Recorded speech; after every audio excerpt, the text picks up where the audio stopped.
Hola, buenas tardes a todas y a todos. Bueno, continuando con la unidad 4, vamos a trabajar el texto de Alicia Stolkiner, Tiempos posmodernos, ajuste y salud mental, ¿sí?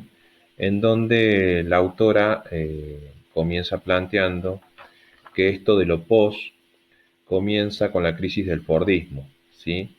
La crisis del Fordismo inaugura la época de los pos, el posfordismo, lo postindustrial, la posmodernidad.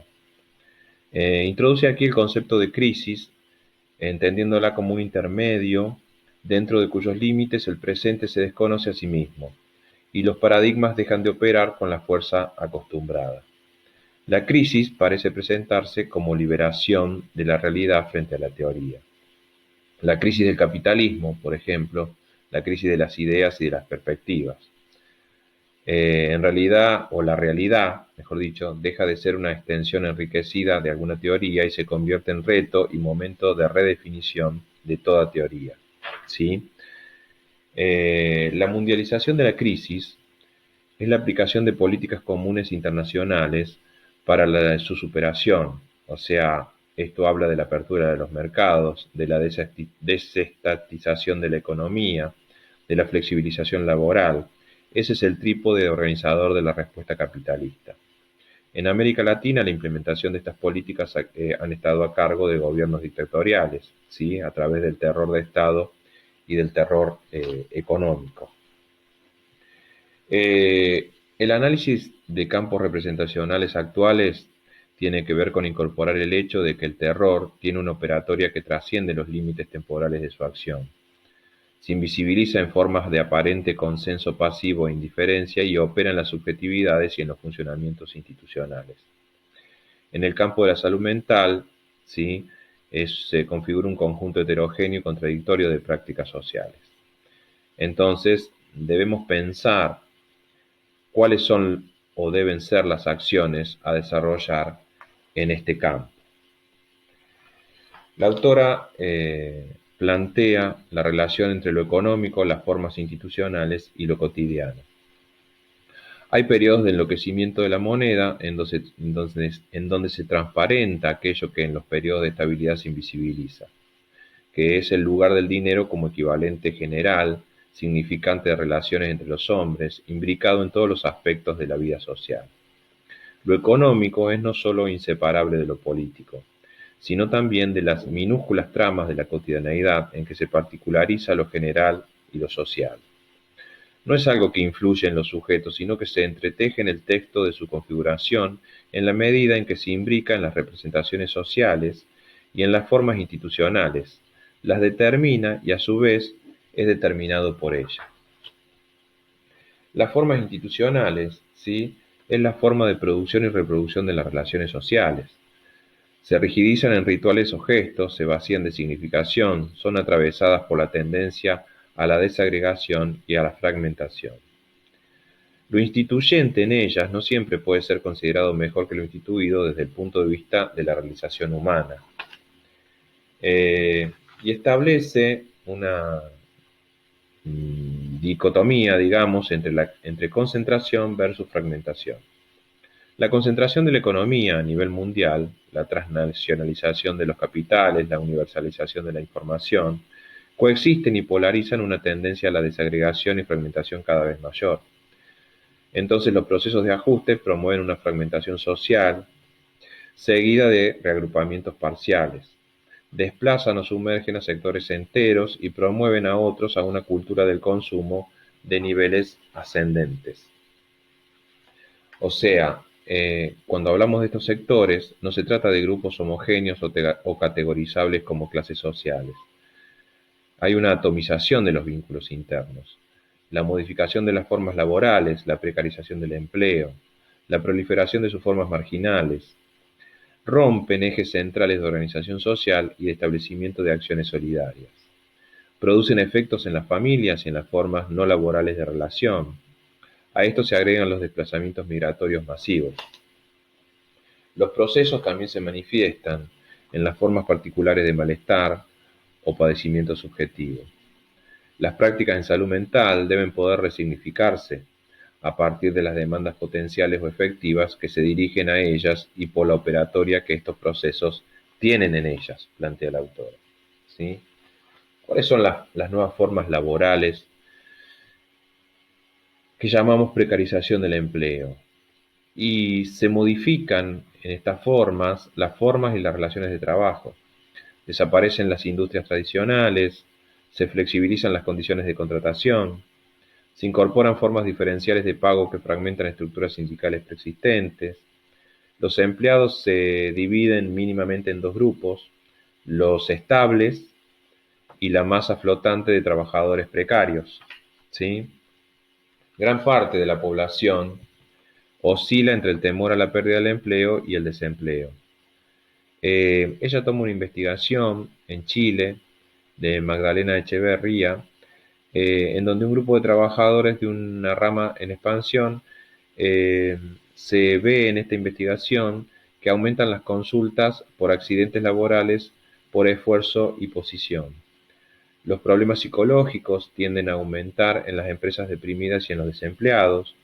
Los trastornos psicosomáticos son mayoritarios en aquellas personas que están en riesgo de perder el empleo. Los trastornos psiquiátricos francos aparecen más en los que ya quedaron afuera de él, ¿sí? Afuera del empleo.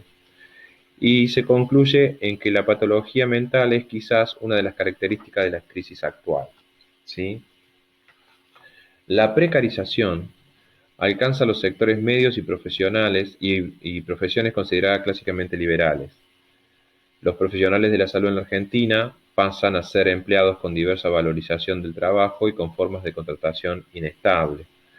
El subsector público, ¿sí?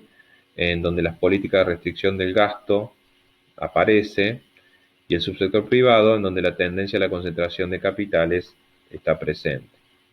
El fenómeno de la precarización desarticula mitos caros al soporte y construcción de una perspectiva de futuro, ¿sí? Que es el mito del progreso por el trabajo. Promueve una temporalidad inmediata, ¿sí? Entonces la autora lo que plantea es que esto va de alguna manera construyendo o constituyendo una desarticulación comunitaria. Toma un autor que se llama Elliot Sklar, ¿sí? Que analiza los efectos de la concentración monopólica y oligopólica en Estados Unidos sobre pequeñas comunidades y lo relaciona con la demanda de los servicios de salud mental.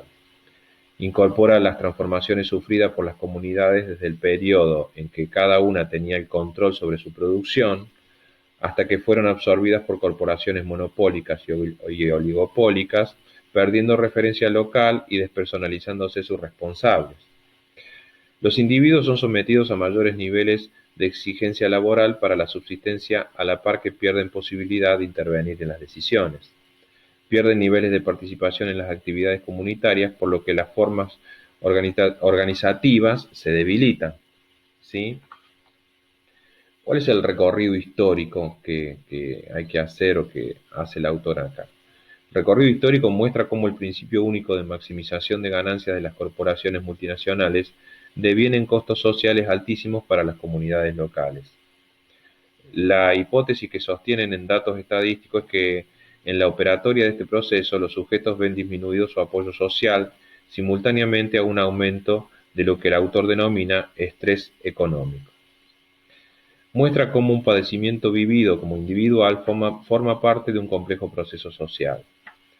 Incorpora el criterio subjetivo de pérdida de control sobre su propio destino, ¿sí? ¿Cuál es el impacto de todo esto en los servicios de salud mental? La población tiende a aumentar su asistencia a los servicios de salud mental y hay una hipótesis falsa en esto, que sería que el aumento de prevalencia de enfermedad cuando se trata de un fenómeno de erosión de vínculos comunitarios, ¿sí? La cantidad de internaciones psiquiátricas parece estar fundamentalmente relacionada con la capacidad de las familias y los grupos sociales de contener o no a un enfermo en su seno, más que con la incidencia de cuadros psiquiátricos individuales, ¿sí? La autora hace algunos agregados al análisis que tienen que ver con la tendencia a la urbanización creciente. Esta concentración de la población coincide con un menor nivel de vinculación entre sus habitantes y menor posibilidad de tener injerencia en las decisiones que les atañen. Los sectores integrados se ven afectados por la soledad relacional, los vínculos barriales y de vecindad, los familiares extensos, así como los gremiales y de participación política se labilizan. Los espacios públicos se restringen y amplias áreas de la ciudad son vividas como peligrosas, pese a la sustitución de relaciones interpersonales por la relación con máquinas y objetos, más aún hoy en este contexto pandémico, ¿no? La representación de individuo eh, tiene que ver con esta inmensa concentración de recursos y de poder despersonalizados. Plantea una abismal distancia entre los sujetos y los resortes de resolución de sus vidas. La producción en gran escala implica la generación de un consumo en masa que requiere que la población aprenda a expresar sus deseos a través de las unidades estandarizadas en que estos productos se ofrecen, desvalorizando las cualidades de singularidad. La representación de individuo deja de tener sentido, pero simultánea y paradójicamente es exaltada, ¿sí?